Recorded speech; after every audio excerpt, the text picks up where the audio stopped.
Et Magali, il nous faut nous arrêter sur un homme. C'est l'homme qui est à la tête de cette ICE et un homme particulièrement controversé. Oui, alors il s'appelle Grégory Bovino, 57 ans, un ancien garde-frontière de Californie, devenu l'opérateur très zélé en fait de Donald Trump. Alors il aime s'afficher au milieu de ces hommes, visage découvert, avec cette tenue qui a beaucoup fait parler, ce long manteau vert. Le gouverneur démocrate de Californie a tout de suite dit qu'il y voyait un uniforme SS. Bovino s'est insurgé.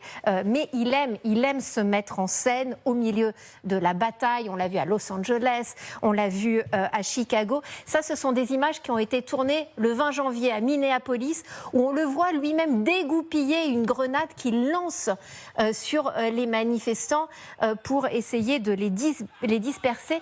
Greg Bovino, il aime la controverse. Il aime la lumière, il aime la manière forte et il dit que sa vocation d'ailleurs lui est venue en regardant un film à l'âge de 11 ans, un film qui s'appelle The Border avec Jack Nicholson où l'on voyait justement à l'œuvre la police des frontières et ce sont ces méthodes brutales manifestement qui ont attiré ensuite l'attention de Donald Trump lorsqu'il l'a vu à l'œuvre notamment à Los Angeles. Ce qui est certain, que ce soit avec René Good ou avec Alex Pretty qui ont été tués par ses agents, à chaque fois, Greg Bovino prend la parole pour défendre les méthodes de l'ICE encore ces dernières heures.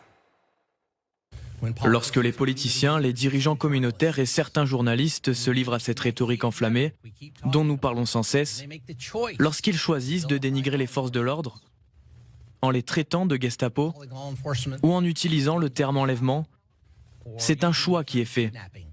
Et ce choix entraîne des actions et des conséquences.